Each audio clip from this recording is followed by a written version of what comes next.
Baik, Assalamualaikum warahmatullahi wabarakatuh.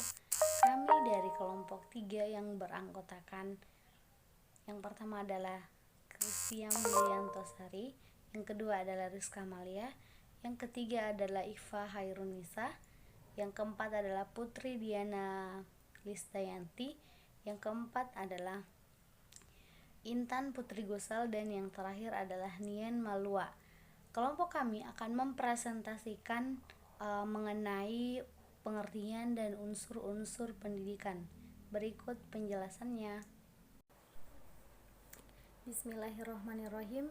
Assalamualaikum warahmatullahi wabarakatuh. Nama saya Rizka Malia. Saya akan menjelaskan sedikit materi mengenai pengertian pendidikan.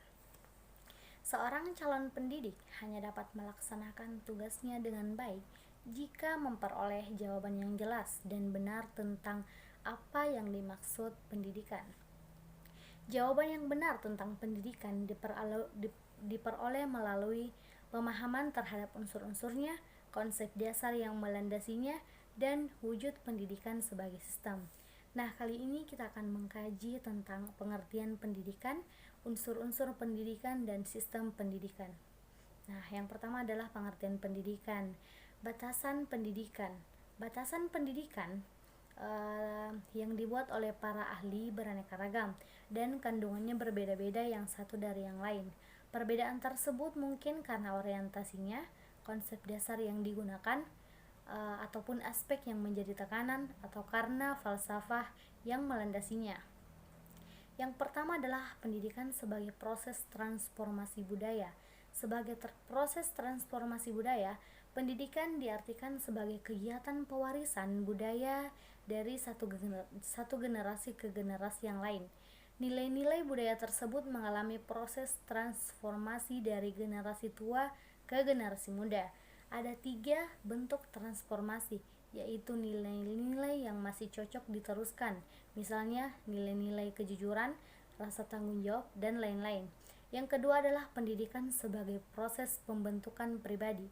Sebagai proses pembentukan pribadi, pendidikan diartikan sebagai suatu kegiatan yang sistematis dan sistematik terarah kepada terbentuknya kepribadian peserta didik. Proses pembentukan pribadi melalui 2 sasaran, yaitu pembentukan pribadi bagi mereka yang belum dewasa oleh mereka yang sudah dewasa, dan bagi mereka yang sudah dewasa atas usaha sendiri. Nah, materi selanjutnya akan dibawakan oleh teman saya, akan dilanjutkan oleh teman saya, yaitu oleh saudari Iva Hairunisa. Kepada saudari dipersilahkan. Assalamualaikum warahmatullahi wabarakatuh. Perkenalkan, nama saya Iva Hairunisa. Saya akan melanjutkan materi dari Rizka Amalia. C. Pendidikan sebagai proses penyiapan warga negara. Pendidikan sebagai penyiapan warga negara diartikan sebagai suatu kegiatan yang terencana untuk membekali peserta didik agar menjadi warga negara yang baik. D. Pendidikan sebagai penyiapan tenaga kerja. Pendidikan sebagai penyiapan tenaga kerja diartikan sebagai kegiatan membimbing peserta didik sehingga memiliki bekal dasar untuk bekerja. Pembekalan dasar berupa pembentukan sikap, pengetahuan, dan keterampilan kerja pada calon luaran. Ini menjadi misi penting dari pendidikan karena bekerja menjadi kebutuhan pokok dalam kehidupan manusia. E. Definisi pendidikan menurut GBHN. GBHN 1988 memberikan batasan tentang pendidikan nasional sebagai berikut. Pendidikan nasional yang berakar pada kebudayaan bangsa Indonesia dan berdasarkan Pancasila serta Undang-Undang Dasar 1945 diarahkan untuk meningkatkan kecerdasan serta dapat memenuhi kebutuhan pembangunan nasional dan bertanggung jawab atas pembangunan bangsa. Sekian, wassalamualaikum warahmatullahi wabarakatuh. Assalamualaikum warahmatullahi wabarakatuh. Saya akan melanjutkan pembahasan materi tentang unsur-unsur pendidikan. Untuk mencapai kualitas pembelajaran yang berkualitas, perlu dipahami unsur-unsur pendidikan yang terdiri dari yang pertama yaitu peserta didik. Peserta didik berstatus sebagai subjek didik. Pandangan modern cenderung menyebut demikian. Oleh karena itu, peserta didik adalah subjek atau pribadi mandiri yang otonom yang ingin diakui keberadaannya. Yang kedua yaitu pendidik. Pendidik ialah orang yang bertanggung jawab terhadap pelaksanaan proses pendidikan dengan sasaran peserta didik. Yang ketiga, interaksi edukatif antara peserta didik dan pendidik. Interaksi edukatif pada dasarnya adalah komunikasi timbal balik antara peserta didik dengan pendidik yang terarah kepada tujuan pendidikan. Yang keempat, materi atau isi pendidikan atau kurikulum. Dalam sistem pendidikan KKNI perlu disesuaikan antara standar kompetensi atau profil lulusan dengan capaian pembelajaran yang diharapkan dari satu program studi. Assalamualaikum warahmatullahi wabarakatuh. Di sini saya akan melanjutkan materi dari Intan Putri Gausal, yaitu korteks yang mempengaruhi pendidikan. Korteks yang mempengaruhi pendidikan antara lain alat dan metode. Alat dan metode diartikan sebagai segala sesuatu yang diadakan dengan sengaja untuk mencapai tujuan pendidikan. Perbuatan pendidikan. Perbuatan pendidikan merupakan kegiatan yang dilakukan oleh pendidik ketika menghadapi peserta didik dan melakukan cara-cara dalam penyampaian pelajaran yang menunjang pendidikan bagi peserta didik. Tempat pendidikan berlangsung. Lingkungan pendidikan berpengaruh juga pada tujuan pendidikan, baik lingkungan belajar meliputi saran dan prasarana belajar seperti ruangan, kelas, dan lain-lain. Evaluasi dan tujuan pendidikan. Evaluasi dan tujuan pendidikan merupakan sikap mengulas kembali pelajaran-pelajaran yang sudah dipelajari dalam bentuk latihan dan tugas-tugas. Sekian dan terima kasih. Assalamualaikum warahmatullahi wabarakatuh. Perkenalkan, nama saya Putri Danisdianti. Saya akan melanjutkan materi dari Myanmar 2 mengenai pendidikan sebagai sistem. Pertama, pengertian sistem. Beberapa definisi menurut para ahli, yaitu A. Menurut M. Amri 1992, sistem merupakan suatu kebulatan yang komponen atau terorganisasi. B.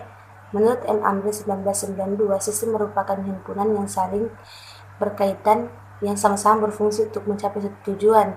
C. Menurut M. Amran 1992, sistem merupakan sehimpunan yang kompleks atau subsistem. 2. Yaitu komponen saling hubung antara komponen dalam sistem pendidikan.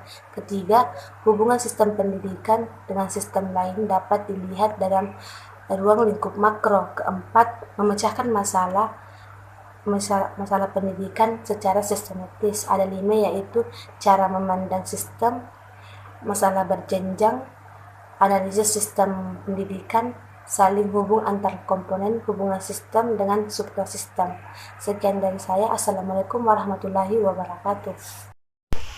Oke, selamat malam. Perkenalkan, nama saya Christian William Tosari. Ingin melanjutkan pembahasan dari Putri tentang pendidikan sebagai sistem di poin kelima ini. Di poin kelima ini yaitu membahas tentang keterkaitan antar pengajaran dan pendidikan. Kesimpulannya yang pertama yaitu bahwa pengajaran dan pendidikan dapat dibedakan tetapi sulit dipisahkan oleh satu sama lain. Kedua yaitu pembedaan hanya dilakukan untuk kepentingan analisis agar dapat mudah dipahami lebih baik. Yang ketiga, pendidikan modern itu lebih mengutamakan pendidikan, sedangkan pengajaran itu lebih mengutamakan isinya. Oke, poin selanjutnya yaitu poin ke-6, membahas tentang pendidikan prajabatan dan pendidikan sebagai jabatan sebagai suatu sistem.